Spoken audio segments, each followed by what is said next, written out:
नमोऽस्त्वनन्ताय सहस्रमूर्तये सहस्रपादाक्षिशिरोरुबाहवे सहस्रनाम्ने पुरुषाय शाश्वते सहस्रकोटियुगधारिणे नमः। रागः तथा सम्यक् नासीत्। सम्यक् अधुना एव। अधुना तत्र गतदिने वयं किं किं दृष्टवन्तः सामान्यतया कथं परिचयः अस्ति विष्णुसहस्रनाम इति ग्रन्थस्य जगति। पुनः किं किं विष्णुसहस्रनाम इति पठनात् पूर्वं का पद्धतिः अस्ति सामान्यतया मङ्गलं वदन्ति, अनन्तरं विष्णुसहस्रनाम स्तोत्रस्य पीठिकाभागः आरभ्यते, अनन्तरं करन्यास अङ्गन्यास ध्यानश्लोकम् इत्यादि उक्त्वा अनन्तरं विष्णुसहस्रनाम एकैकश्लोकस्य अन्तिमपर्यन्तं पारायणं, पुनः अन्ते फलश्रुतिः, सर्वान्ते फलश्रुतिः। फलश्रुतिः नाम तस्य फलं किं भवति विष्णुसहस्रनाम पठनेन इति फलश्रुतिः। अनन्तरम् अन्त्य आदिमङ्गलम् अन्त्यमङ्गलम् इति अन्ते अपि एकं मङ्गलम् इत्येवं कृत्वा तत्र पठनप्रक्रिया एवं सामान्यतया जनाः पठन्ति। पुनः विष्णुसहस्रनाम पठनकाले इत्युक्ते शरीरात् कश्चन शुद्धिः भवति चेदपि इतोपि सम्यक् इति वदन्ति। यथा शरीर अशुद्धं शरीरम् अस्ति, अथवा शौचालयं गत्वा आगतमस्ति, शौचालये धृतवस्त्रस्य धारणं कृतमस्ति, तर्हि तादृशसन्दर्भे मास्तु इति कथयन्ति। अहमेवं श्रुतवान्, तादृशसन्दर्भे पठनं मास्तु। किमर्थम् एवं पठनं न कर्तव्यम् इत्युक्ते यदि एकवारम् अभ्यासः भवति तत्र अशुद्धिः काले, तर्हि अशुद्धिः भवतु इत्येवं भवति, तत्र अनुकूलकरं न भवति इति। अशुद्धिना सह तत्र नामस्मरणं कर्तव्यं, किन्तु एतत् विष्णुसहस्रनाम पारायणं तथा सम्पूर्ण एवं पारायणं किञ्चित् शुद्ध्या कुर्वन्ति चेत् अधिकं लाभं ददाति इत्येवम् अहं श्रुतवान्। तर्हि एवं प्रक्रिया अस्ति। पुनः शुभं मङ्गलम् इति सर्वेपि पठन्ति। पुनः आधुनिककाले सर्वेषां बहूनां गृहे एतत् रेकार्डिङ्ग् विष्णुसहस्रनाम रेकार्डिङ्ग् यूट्यूब् मध्ये अथवा भिन्नभिन्नस्थानेषु अस्ति चेत् प्रतिनित्यं तस्य किं गृहे तत् चालयन्ति, बहवः प्रतिनित्यं पठन्ति। तत्र कदाचित् शुद्धमपि भवति पठनकाले केनापि संस्कृत किम् अथवा कश्चन संस्कृताध्यायी अथवा संस्कृतस्य उच्चारणं यस्य सम्यक् भवति तेन सामान्यतया सर्वेपि पठन्ति इति नास्ति। स्वयमपि पठन्ति अथवा गृहस्य किं या परम्परा अस्ति तदनुसारं पठन्ति। तत्र दोषाः अपि भवन्ति, तस्यापि यथाशक्ति निवारणं कर्तव्यं, वारं वारं श्रुत्वा इति इत्यादि विषयाः यः तत्र संक्षेपेण तत्र कथिताः। तर्हि अद्य कः विशेषः, अद्य कः विषयः इत्युक्ते विष्णुसहस्रनाम इति ग्रन्थस्य आरम्भात् पूर्वं किं सङ्घटति इति वयम् अद्य अवलोकयामः। आरम्भात् पूर्वम् इत्युक्ते किमर्थम् आरभ्यते, किमर्थं भीष्माः तत्र वदन्ति, भीष्माचार्यः किमर्थम् एतत् सर्वं वदति। यथा बहु भीष्माणाम् उपदेशः बहु अस्ति। भीष्मः राज्ञां कृते उपदेशं कृतवान्, क्षत्रियों के लिए उपदेश करता है भीष्मः। तत्र किं बहवः तत्र यथा अ, अ, तत्र भीष्मोपदेशः इत्येव बहु प्रसिद्धमस्ति। अधुना विष्णुसहस्रनाम स्तोत्रस्य आरम्भे तत्र श्रीवैशम्पायन उवाच इति एवं आरम्भात् पूर्वं किं भवति तत्र भाष्यमपि अस्ति शङ्कराचार्याणां, पुनः विविध आचार्याणां भाष्यमपि अस्ति। अहम् अन्येन भाष्येण तथा परिचितः नास्मि इति कारणतः अन्यं भाष्यं पठितुं मह्यं किं भाष्यं स्वीकरोमि इति न ज्ञातं। किन्तु परम्परागतरीत्या अस्माकं परम्परायाम् अथवा किमपि मह्यं शङ्कराचार्याणां भाष्यं लब्धम् इति कारणतः सुलभ सुलभसाध्यम् इति मत्वा तदेव भाष्यं स्वीकृत्य किञ्चित् पठित्वा श्लोकस्य अर्थं ज्ञातुं प्रयासं करोमि। अ, अधुना किमस्ति? श्रुत्वा धर्मानशेषेण पावनानि च सर्वशः युधिष्ठिरः शान्तनवं पुनरेवाभ्यभाषत इति प्रथमः श्लोकः। श्रीवैशम्पायन उवाच इति आरभ्यते। एतस्मात् पूर्वं तत्र आचार्याणां भाष्यमेवम् अस्ति। भाष्येऽपि तेऽपि भाष्यरचनाकालेऽपि मङ्गलं कुर्वन्ति। सच्चिदानन्दरूपाय कृष्णायाक्लिष्टकारिणे नमो वेदान्तवेद्याय गुरवे बुद्धिसाक्षिणे इत्येवं तत्र मङ्गलं। सच्चिदानन्दरूपाय कृष्णाय अक्लिष्टकारिणे, अ, कृष्णः अस्ति खलु, कृष्णाय अक्लिष्टकारिणे कृष्णाय नमः इति मङ्गलस्य एतत् तात्पर्यं। कृष्ण के लिए नमस्कार, कृष्णाय नमः। तर्हि कीदृशः कृष्णः सः? कृष्ण का विशेषण क्या है? तर्हि सच्चिदानंद रूपाय इति प्रथमं विशेषणं। सद्रूपः, चिद्रूपः, आनन्दरूपः इति। सच्चित् आनन्दरूपः कृष्णः, तस्मै कृष्णाय, वैसे कृष्ण को तत्र सद्रूपः, चिद्रूपः, आनन्दरूपः इति विषये वयम् अग्रे पश्यामः। कृष्णाय सच्चित् आनन्द नाम कः इति कश्चन गुणः इति चिन्तयामः। सत् नाम सत्यं, चित् नाम चैतन्यम्, आनन्दः इत्युक्ते दुःखात् भिन्नम् इति चिन्तयामः।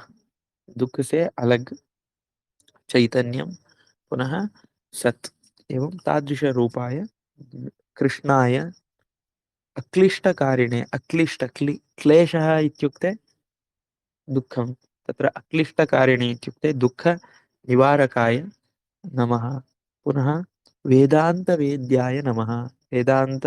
वेदान्तवित् कः अस्ति? सः कृष्णः एव अस्ति, वेदान्तवेद्यः। तत्र पुनः गुरवे, पुनः गुरुः कः अस्ति? श्रीकृष्णः एव गुरुः अस्ति। तर्हि गुरवे बुद्धिसाक्षिणे इति अन्ते। यथा अस्माकं बुद्धिः अस्ति खलु, अ, तस्य साक्षी कश्चन अस्ति, सोऽपि श्रीकृष्णः इति। तत्र सच्चिदानन्दरूपाय कृष्णाय अक्लिष्टकारिणे नमो वेदान्तवेद्याय गुरवे बुद्धिसाक्षिणे इति तस्मै कृष्णाय नमः इत्येवं वदन्ति। पुनः कृष्णद्वैपायनं व्यासं सर्वलोकहिते रतं वेदाब्जभास्करं वन्दे शमादिन शमादिनि शमादिनिलयं मुनिम्। तर्हि कृष्णद्वैपायनः इति वेदव्यासस्य अपरं नाम। किमर्थम् एवं नाम अस्ति कृष्णद्वैपायनः इति जानन्ति वा भवन्तः? जानन्ति चेत् वदन्तु कृपया। हम्म। द्वैपायन तो व्यास मुनि से नामम् अस्ति आम् खलु। हा। आम् सत्यम्। सः किं तत्र नदीतीरे तेषां जन्म अभवत् खलु, द्वैपायन का इत्युक्ते। नदी? हा, अ, हम्म। एवं वदति खलु। अ, नदीतीरे ऐलैण्ड् एवं भवति खलु, बेट् आम् तत्र। हा, अतः तेषां नामं द्वैपायनं, कृष्णद्वैपायनम् आ, एवं आ, नामम्। आ। हा, तर्हि कृष्णद्वैपायनं, तत्र व्यासं कृष्णद्वैपायनं व्यासं, हा, आ, आ, पुनः सर्वलोकहिते रतं, सर्वलोकहिते रतं व्यासं वन्दे इत्युक्ते वन्दे इति क्रियापदमस्ति। मैं वन्दना करता हूँ, अहं वन्दे इति। वन्दे वन्दावहे वन्दामहे, वन्दते वन्देते वन्दन्ते वन्दसे वन्देते वन्दद्वे, वन्दे वन्दावहे वन्दामहे इति तत्र किम् एवं धातोः रूपाणि एवं प्रचलन्ति। तर्हि वन्दे इत्युक्ते अहं वन्दे इत्यर्थः। अहम कम वंदे, व्यासम वंदे, मैं व्यास को नमस्कार करता हूँ। व्यासम मुनिम कृष्ण द्वैपायनम वंदे, व्यासम वंदे, व्यास को नमन करता हूँ। सर्वलोक हिते रतम वंदे, सभी लोगों का हित में जो निरत है उसको नमस्कार करता हूँ। एवं वेदाब्ज भास्करम वंदे, वेद अब्ज वेदाब वेद अप वेद इति अब्ज इत्युक्ते अब्जम् इत्युक्ते कमलम् इति अर्थः अस्ति प्रायशः। अहं न अब्ज, वेदाब्ज इत्युक्ते वेदात् जातः भास्करः इत्युक्ते वेदात् आगतः प्रकाशः इति।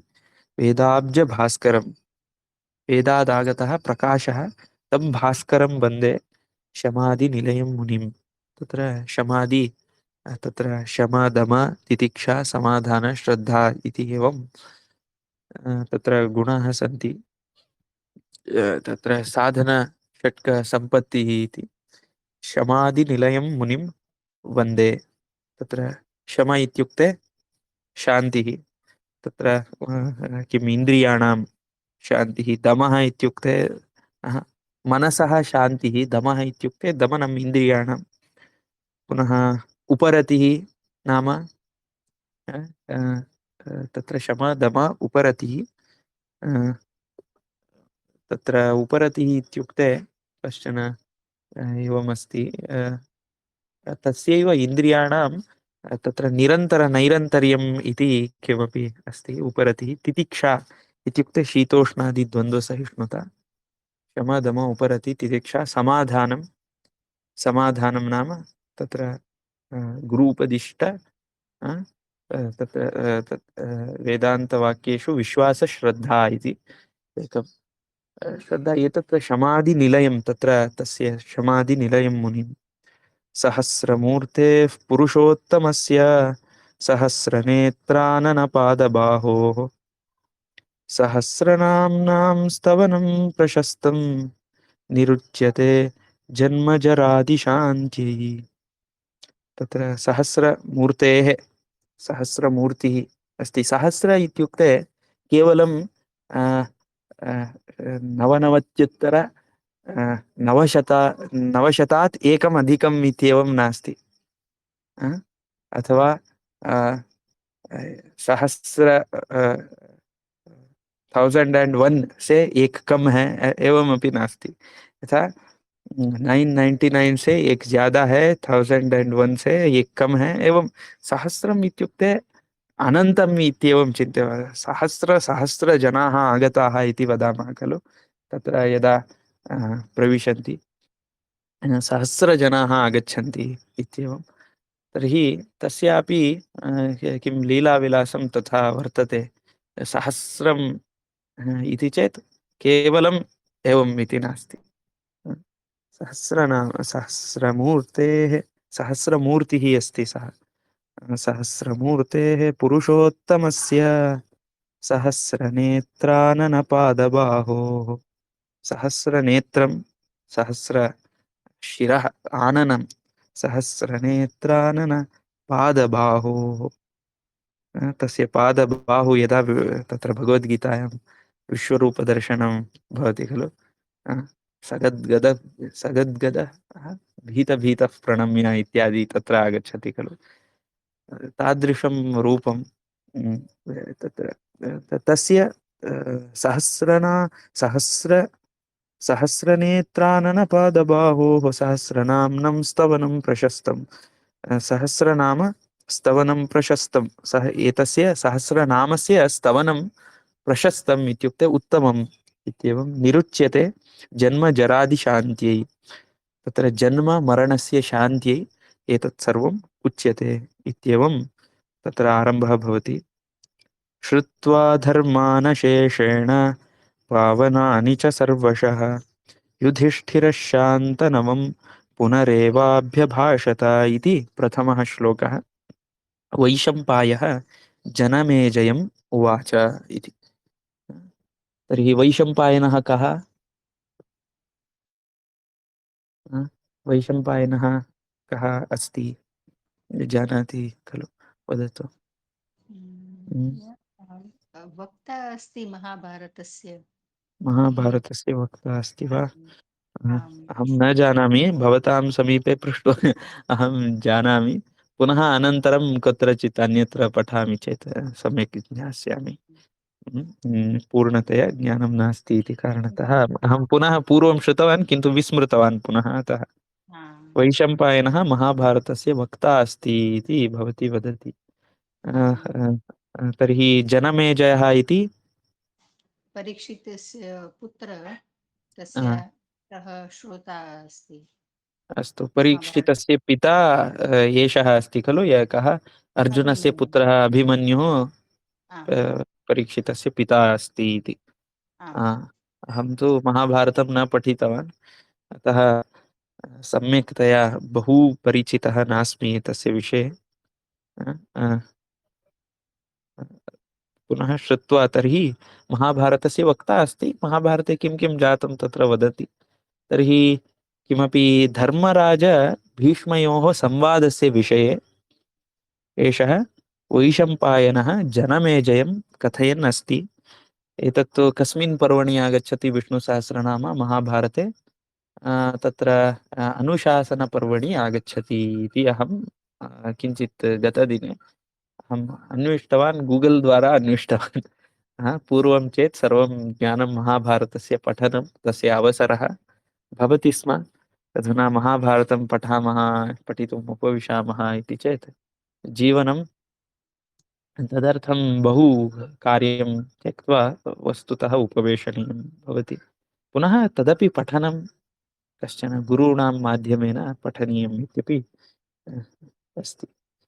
तर्हि श्रुत्वा धर्मानशेषेण इति सः वैशम्पायनः जनमेजयं कथयन् अस्ति। यथा भीष्मः धर्मराजा अस्ति चेत् भीष्मः उपदेष्टा अस्ति।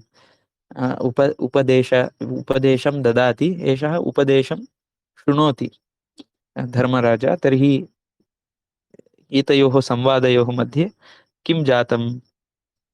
श्रुत्वा धर्मानशेषेण पावनानि च सर्वशः युधिष्ठिरः शान्तनवं पुनरेव अभ्यभाषत। अत्र क्रियापदद्वयमस्ति, किम् अस्ति? अभ्यभाषत। अभ्यभाषत इति एकं क्रियापदम् इति चिन्तयामः। श्रुत्वा इति कृदन्तप्रत्ययः इति। त्वा क्ता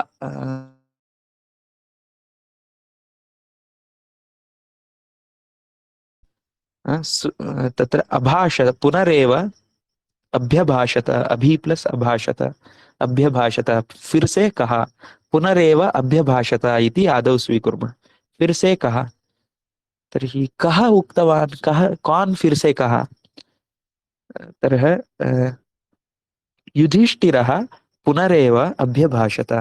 युधिष्ठिर ने फिर से कहा, युधिष्ठिरः पुनः एव अभ्यभाषत। तर्हि पुनरेव कम तत्र कदा अभ्यभाषत, किस कौन सा समय में? श्रुत्वा धर्मान् अशेषेण, धर्मान् अशेषेण श्रुत्वा, धर्मों के बारे में अशेषेण, शेषम विना, वितौट रिमैनिंग इति वा, कथं वक्तव्यं? धर्मान् अशेषेण श्रुत्वा युधिष्ठिरः पुनरेव अभ्यभाषत। धर्मान अशेषेण, अशेष मतलब कुछ भी छोड़, सभी धर्मों के बारे में सुनकर, पुनः श्रुत्वा धर्मान अशेषेण, पुनः धर्मान इति का विभक्तिः अस्ति? प्रथमा विभक्ति धर्मः, धर्मो, धर्मे, एवं वा? धर्मः, धर्मो, धर्माः, धर्मं, धर्मो, धर्मान् इति एवं धर्मान् इति द्वितीया विभक्ति बहुवचनमस्ति। पुनः धर्माणि कीदृशानि? वो तत्र धर्माः कीदृशाः? कैसे धर्मों को वो सुना है। तर्हि पावनानि धर्मा धर्मान् श्रुत्वा, पावनं पावने पावनानि, पावनं पावने पावनानि इति द्वितीया विभक्ति बहुवचनस्य अस्ति, पावनानि इति। तर्हि पावनानि धर्मान् श्रुत्वा, अ, पुनः सर्वशः, सर्वशः इत्युक्ते क्रमशः आगच्छन्तु, तत्र पङ्क्तिशः उपविशन्तु, अ, एवं तत्र अस्ति खलु। कः प्रत्ययः इति अहं न जानामि, किन्तु सर्वशः इत्युक्ते सर्वप्रकारेण, पङ्क्तिशः इत्युक्ते पङ्क्तिप्रकारेण, क्रमशः इत्युक्ते क्रमप्रकारेण, एवं भवति। क्रमशः सर्वशः सर्वप्रकारेण पावनानि धर्मान् अशेषेण श्रुत्वा, पावनानि धर्मान् अशेषेण श्रुत्वा युधिष्ठिरः शान्तनवम् इति शब्दस्य कः अर्थः? हम्म?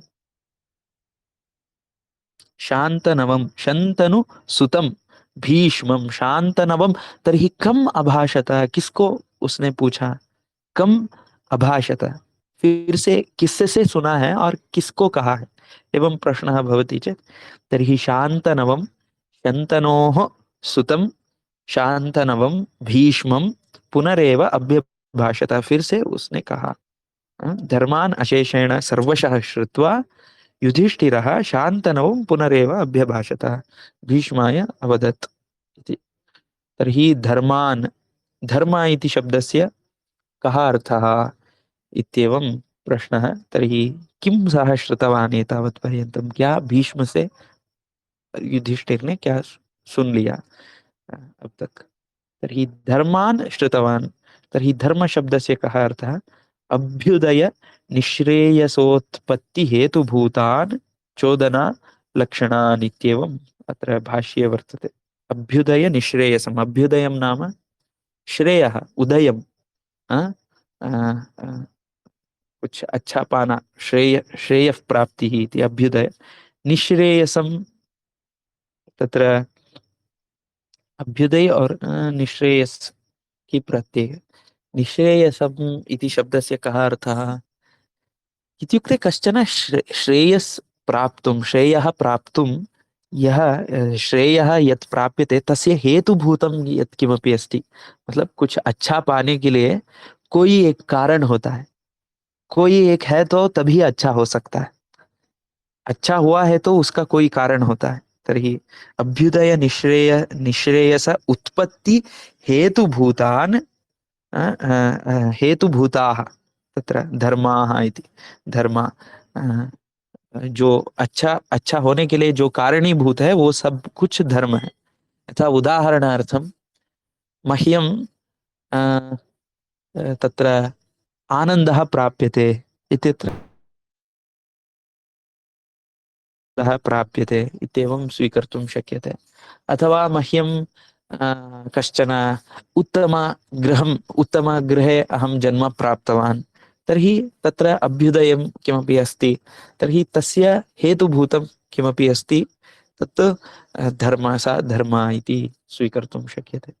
पुनः धारणात् धर्म इत्याहुः इत्येवमपि वदन्ति, धारणं भवति इति धर्मः।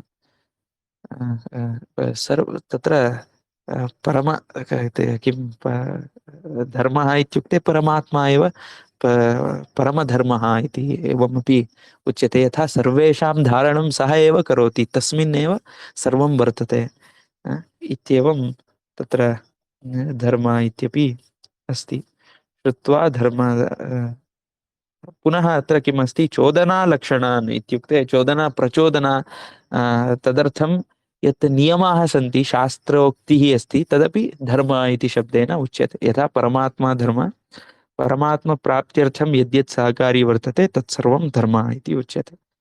यथा वयं बेङ्गलूरुनगरम् अथवा किमपि विमानयानं यदा गच्छामः, तत्र देहली रैल् यानं किमपि अस्ति, ये दिल्ली है क्या, एवं वयं रेल यानमपि पृच्छामः, ये दिल्ली, ये दिल्ली, दिल्ली है क्या, एवमपि किञ्चित् भवति, दिल्ली जाता है क्या, एवमपि अस्ति।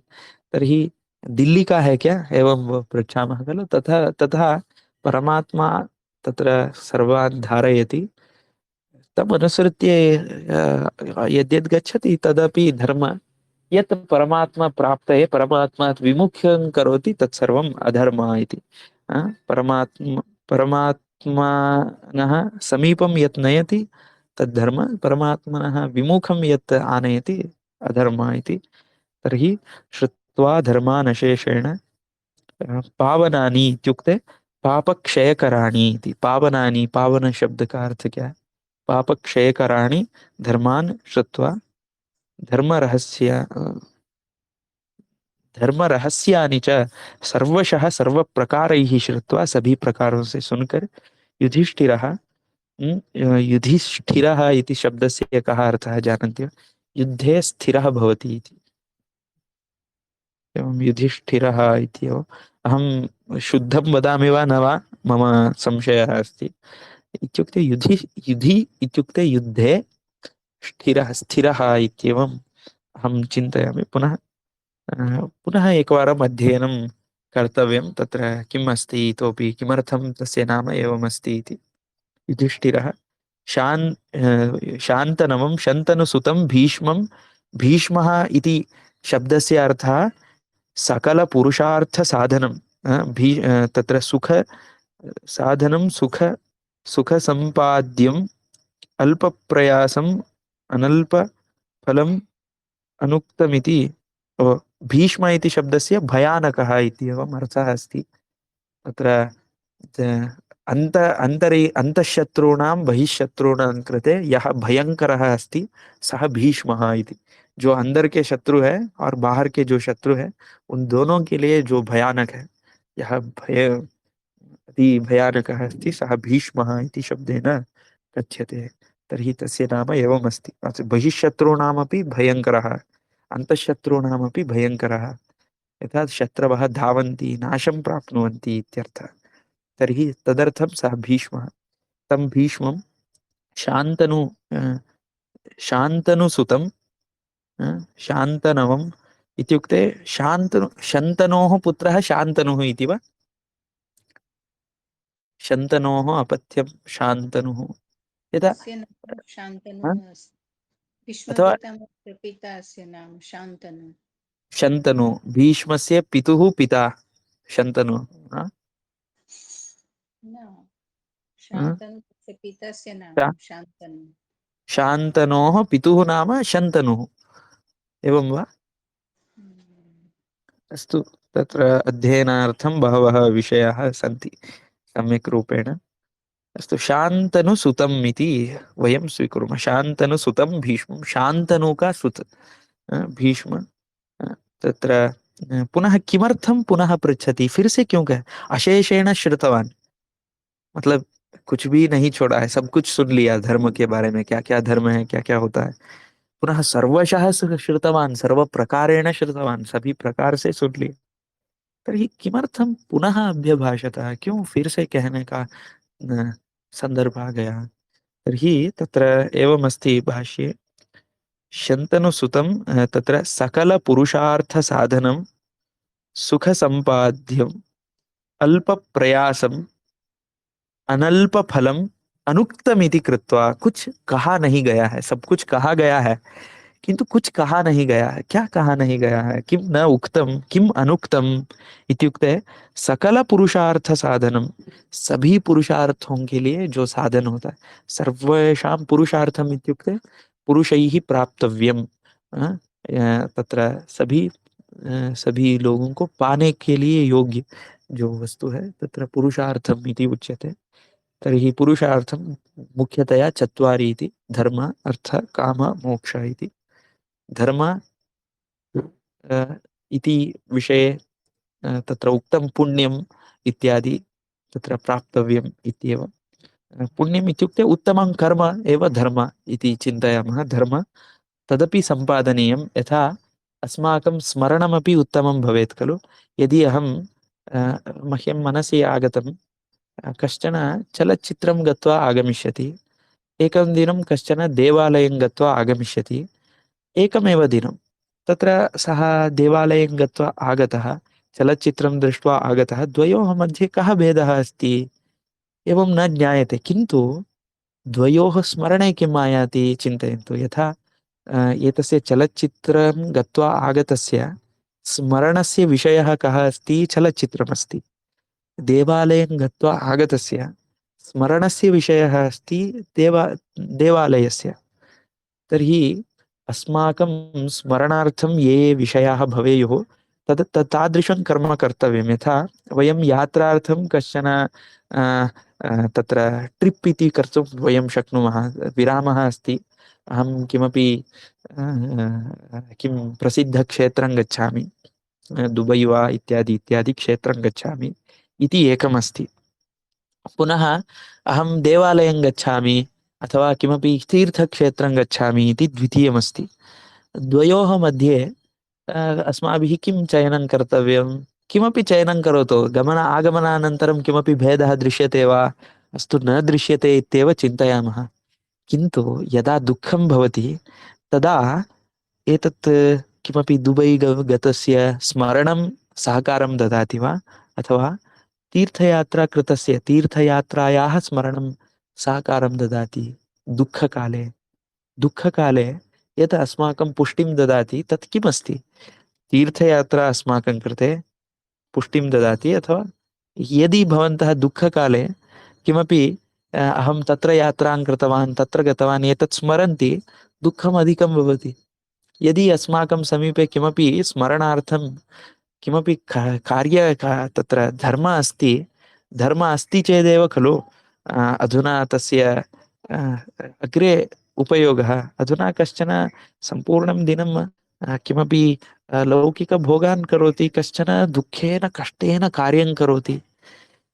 कष्टेन कार्यं करोति, स्वयम् इच्छया करोति, तदपि कष्टेन, अनिच्छया वा इच्छया वा कथमपि सः करोति, कष्टेन करोति। तर्हि द्वयोः मध्ये ओहो एषः महान् दुःखी, एषः महान् सुखी इत्येवं वयं चिन्तयामः। किन्तु द्वयोः अपि दुःखं कदाचित् आगच्छति एव, द्वयोः अपि सुखं कदापि। दुःखिनः सुखम् आयाति, सुखिनः दुःखम् अवश्यम् आयाति। किन्तु धर्म सम्पादनं कथम् इत्युक्ते, यदि अहं भोगमेव करोमि तर्हि दुःखं यदा भवति तर्हि अस्माकं मनः केवलं भोगः एव कृतः इति कारणात् भोगस्यैव चिन्तनं भवति। सर्वेषां मनः एकः एव, एकविधः एव। यथा भिन्न साफ्ट्वेर् भवन्ति खलु, फोन्, भिन्न फोन् भवति, तत्र भिन्न लोकेशन्स् भवति। किन्तु गूगल् मैप् किं, गूगल् मैप् इति साफ्ट्वेर् एकमेव अस्ति, किन्तु लोकेशन्स् फोन् सर्वं भिन्नमस्ति। तर्हि तथैव मनः भिन्नः, भिन्नस्थाने अस्ति, भिन्नप्रदेशे गच्छति, किन्तु मनसः यत् साफ्ट्वेर् अस्ति, मनः इति यत् साफ्ट्वेर् अस्ति तदेकमेव अस्ति सर्वेषाम् अन्तः। दुष्टं यदि पश्यन्ति, दुष्टस्य स्मरणम् आगच्छति। तर्हि दुःखकाले यत् भोग्यं, तत्र भोगं कृतं तदेव दुःखकाले स्मरणम् आगच्छति। तर्हि दुःखम् इतोपि वर्धयति।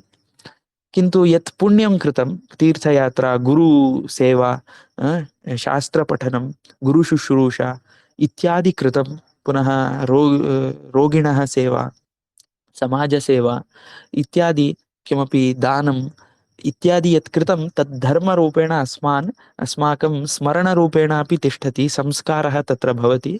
सः संस्कारः अस्माकं दुःखस्य तत्र दुःखं नाशयितुं सहकारं करोति इति विषयः अस्ति। तर्हि श्रुत्वा धर्मान् अशेषेण, तादृशधर्मान् श्रुत्वा पुनः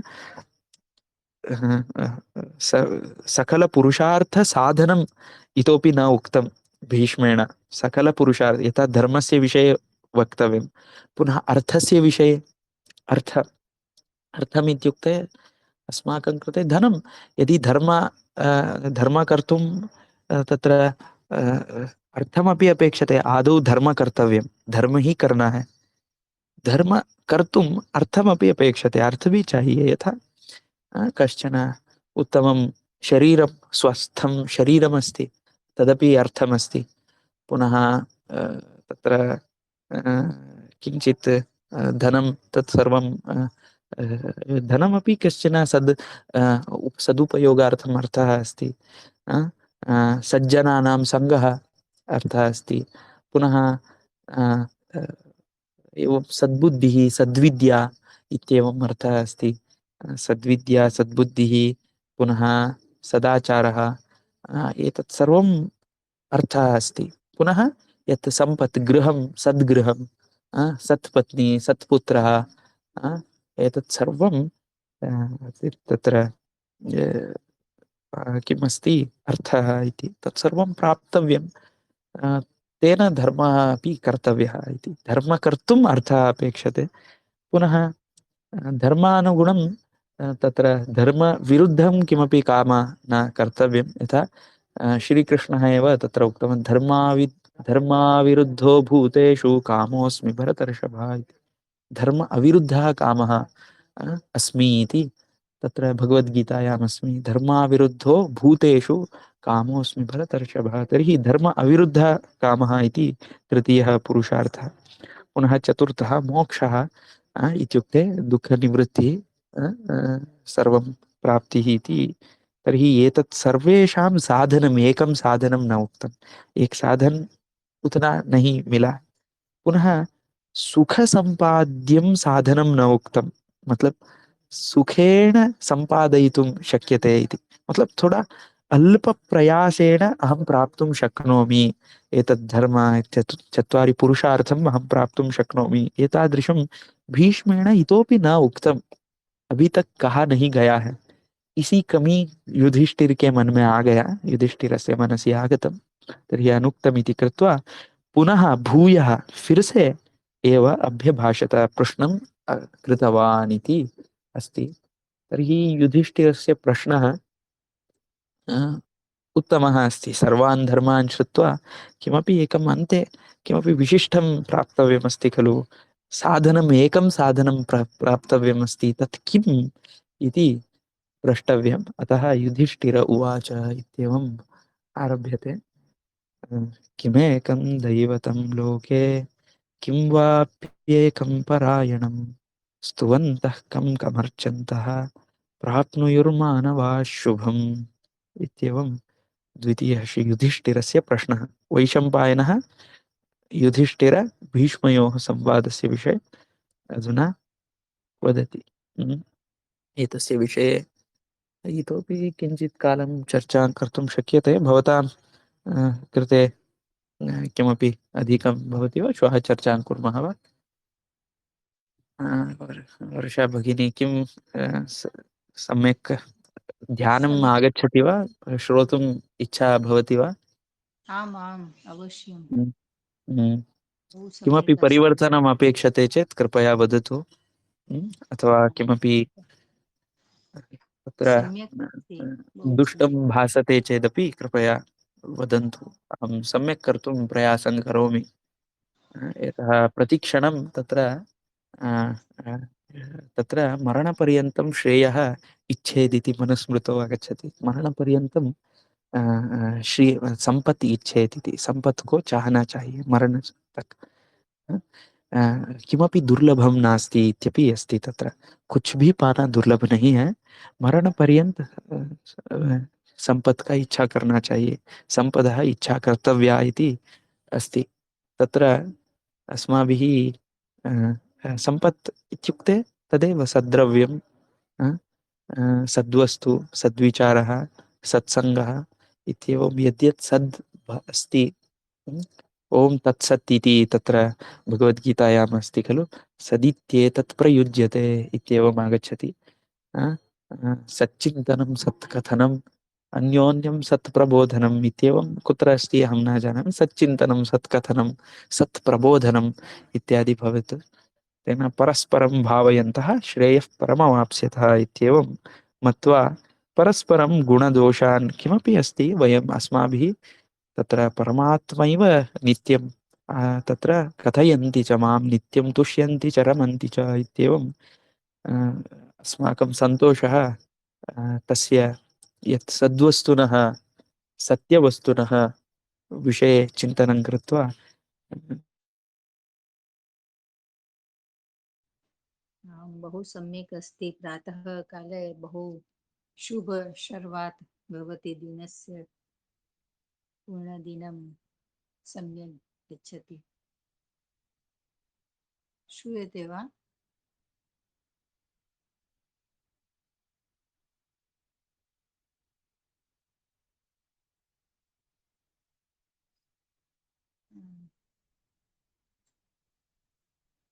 सः निर्गतवान्।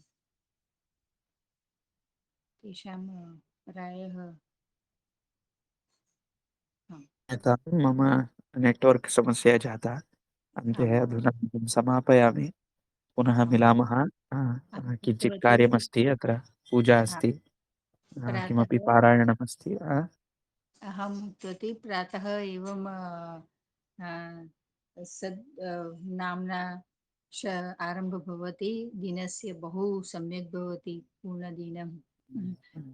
सम्पूर्णं दिनं स्मर्तव्यं, आम् भगवन्नाम स्मरणं प्राय कर्तव्यं, सम्पूर्णं क्षणं प्रतिक्षणं कर्तव्यम्। अनन्याश्चिन्तयन्तो मां ये जनाः पर्युपासते इत्येवं भगवतः उपदेशः यद्वर्तते। अस्तु, आम् वयम् अस्माकम् प्रयास अज्ञानमस्ति, तथापि किन्तु नाम तु सुलभमस्ति। परमात्मा प्राप्तिः यद्यपि दुर्लभमस्ति, इन्द्रियनिग्रहः यद्यपि दुर्लभम् अस्ति, मनुष्य सहस्रेषु कश्चिद् यतति सिद्धये इति यद्यपि अस्ति, किन्तु सुलभम् अस्माकं कृते नाम सुलभमस्ति। तर्हि नामस्मरणं कर्तव्यं सर्वदा। सुलभं यदस्ति तत् प्राप्तव्यं, तेन अग्रे वस्तुप्राप्तिः भवति। अ? येन आम् वस्तु उपलभ्यते इत्येवं, वस्तुः उपलभ्यते तेन। कः वस्तु? अन्तिम यत् प्राप्तव्यं वस्तु तेन उपलभ्यते इत्येवम् अस्ति। हम्म, अस्तु, अद्य समापयामि, पुनः मिलामः। धन्यवादः। श्रीकृष्णार्पणमस्तु। कायेन वाचा मनसेन्द्रियैर्वा बुद्ध्यात्मना वा प्रकृते स्वभावात् करोमि यद्यत् सकलं परस्मै नारायणायेति समर्पयामि। श्रीकृष्णार्पणमस्तु। धन्यवादः।